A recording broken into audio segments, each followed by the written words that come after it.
জানটা ঠান্ডা করে নেবো তো। নাচে ফটো তুলবো চল। ছেলেদের এই গেঞ্জি চলবেন, 200 টাকা দাম। পুরো চাপ ফেলে দাও। পুরো চাপ ফেলে দা। মেকআপ মেকআপ এই লেডিস তোরা দুজনে কি হ্যাঁ চাপু।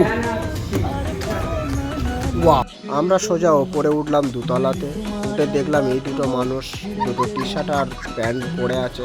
দেখলাম একটার দাম 800 টাকা, একটার দাম 699 টাকা, টোটাল 1500 টাকা। আস্তে করে ওখান থেকে চলে এলাম যে এত দাম, ওই পছন্দ হচ্ছে না। তারপরে দেখলাম এরা আমাদের পিছন পিছনে ঘুরছে, আমাদেরকে বিরক্ত করছে, কিছু পছন্দ করতে দিচ্ছে না। আমরা বলছিলাম চল টি শার্ট দেখি। টি শার্ট দেখতে গিয়ে এসে আবার অবাক হলাম, এত দাম, হাই পাই দাম, ওবি কেউ আসে না। তারপর চলে এলাম অন্য শপে। এই শপে এসে একটু স্বস্তি পেলাম, দেখলাম পিছনে পিছনে তো আর কেউ ঘুরছে না, একটু স্বস্তিভাবে মার্কেটিং করা যাবে। তারপর ভাবলাম বাড়িতে সবাই চলে যাচ্ছে, বাড়ির জন্য কিছু পাঠাই, তাই সবাইকে বললাম চল সাবান শ্যাম্পুর দিকে চল, গিয়ে কিছু দেখি সাবান কেমন আছে, শ্যাম্পু কেমন আছে। ওদেরকে জিজ্ঞাসা করি হাই হ্যালো কেমন আছো তোমরা।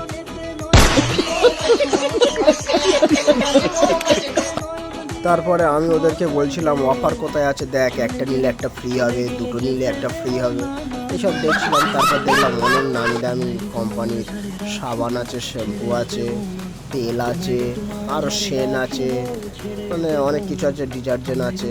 দেখছিলাম সব ভালো লাগছিল। তারপরে আমরা বললাম দেখ 4টে 5টা একসঙ্গে আছে, এইসব অফার দেখছিলাম। তারপর একজন বললো এখানে আছে 4টে একসাথে, সেটা বার করা হলো। বার করার পর সেটা দেখলাম, দেখে কোম্পানি পছন্দ হলো না, বললাম এটা ভালো না, অন্যটা দেখ। বলে আবার আমি অন্য সাইডে চলে এলাম আস্তে করে, এসে আবার সেগুলো দেখছিলাম।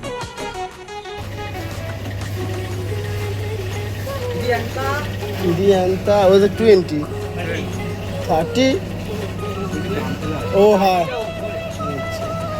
নিস নে হ্যাঁ খালি পেটে কি ভরা পেটে এটা পাও।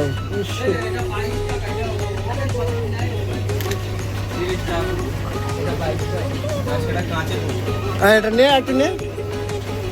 আমি ওকে বলছিলাম একটা জুস বার কর, ও নিতে চাচ্ছিল না। তারপর আরেকজনকে বললাম যে একটা জুস বার কর, সবাই মিলে খাওয়া হোক।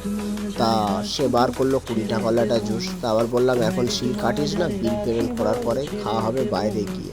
তারপর আস্তে করে সবাইকে বললাম চল ডাভ শ্যাম্পুর দিক যাই, ডাভ শ্যাম্পু নেবো আর 2-1টা সাবান শ্যাম্পু নেবো চল। বলে ডাভ শ্যাম্পুর দিক যাচ্ছিলাম, যেতে যেতে একজন পিছন থেকে আমাকে ডেকে বলল তুমি ডাভ শ্যাম্পু নিও না, আমি তোমাকে ভালো 2-4টে কোম্পানির শ্যাম্পু বার করে দিচ্ছি, তুমি সেগুলো নাও। সেগুলো নিয়ে প্যাক করে আবার বিল পেমেন্ট করে রুমে চলে এলাম।